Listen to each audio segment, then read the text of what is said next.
Hi friend, তোমরা ভাবছো কি ব্যাপার আমি আজকে তোমাদের ফ্রিজ দেখাচ্ছি কেন? আসলে ফ্রিজেই আজকে আমার কাজ, জানো তো। আজকে আমি তোমাদের সঙ্গে যে রেসিপিটা শেয়ার করব তার জন্য আমার লাগবে বাসি ভাত। আর আমি ভাতগুলোকে ফ্রিজে রেখে দিয়েছিলাম, সেই ভাতগুলোকে এবার বের করে নেব। এই যে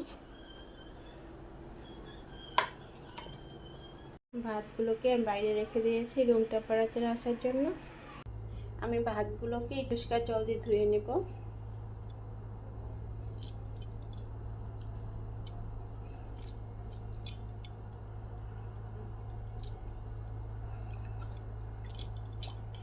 ভাতগুলো দেখো একদম ফ্রেশ। ঠিক আছে, এবার আমি নিয়ে নিচ্ছি অন্য পাত্রে ভাতগুলোকে।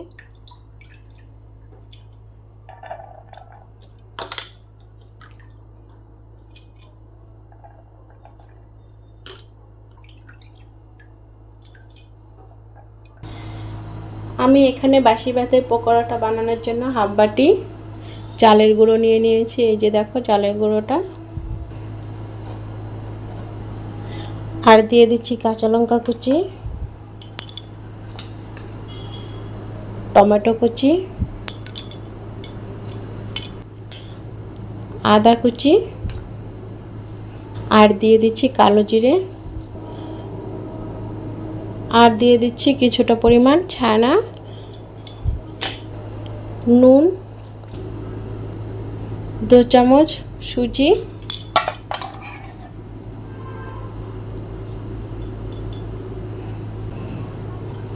হাফ চামচ হলুদ গুঁড়ো, 1 চামচ কর্নফ্লাওয়ার। এই শুকনো উপকরণগুলোকে আমি ভালো করে মিশিয়ে নেব চামচের সাহায্যে।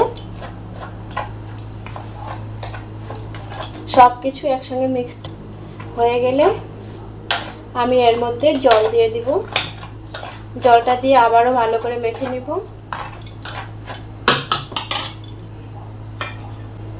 দিয়ে দিচ্ছি পরিমাণ মতো জল।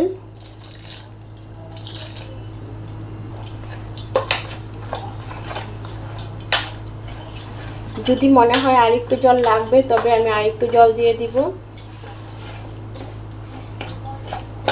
এই রেসিপিটা কিন্তু ঘরে থাকা সামান্য উপকরণ দিয়ে হয়ে যাবে। দেখলে তো আমি এক্সট্রা কোনো কিছু ব্যবহার করিনি।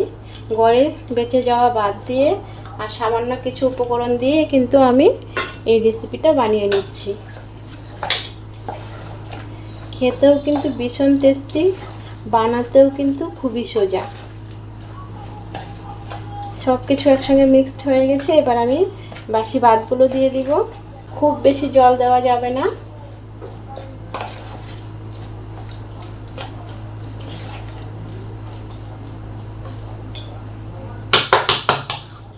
এই যে আমি এইভাবে মেখে নিয়েছি। এবার আমি এর মধ্যে বাসি ভাতগুলো দিয়ে দিব। এবার আমি এর মধ্যে বেঁচে যাওয়া ভাতগুলো দিয়ে দিচ্ছি।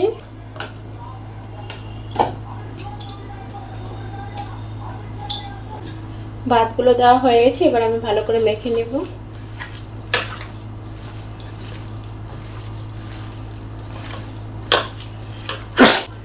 একটু ভালো করে ভাতটাকে মাখতে হবে যেন সব কিছুর সঙ্গে মিশে যায়। আমি হাত দিয়ে মেখে নিচ্ছি। মাখামাখির কাজটা হাত দিয়ে করলেই ভালো হয়।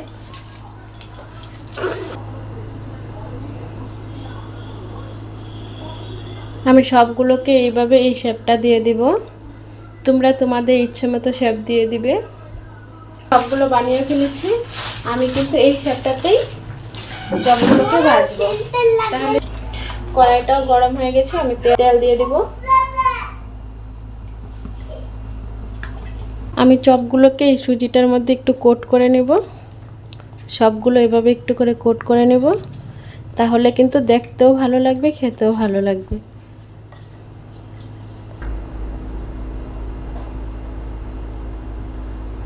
তেলটাও গরম হয়ে গেছে। আমি একটা দিয়ে দিচ্ছি।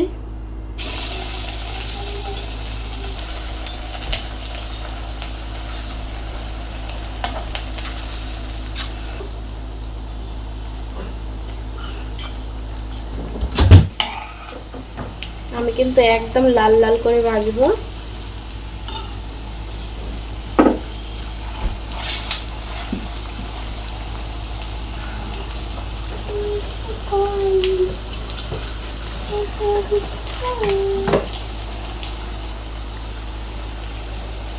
দেখতে কত সুন্দর হয়েছে।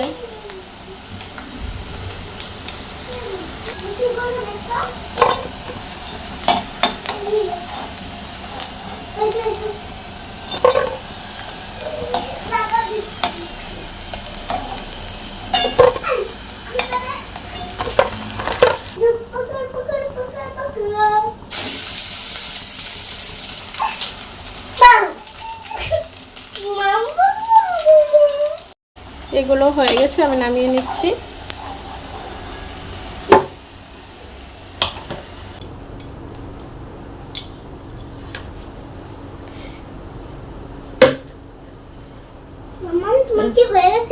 তেল পড়বে।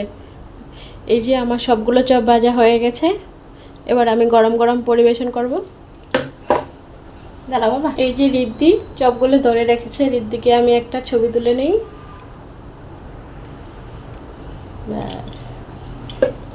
ভাতের চপগুলো হয়ে গেছে, এবার আমি গরম গরম পরিবেশন করব। হাই ফ্রেন্ড, আমার এই ভাতের চপগুলো তোমাদের কেমন লেগেছে আমাকে কমেন্ট করো।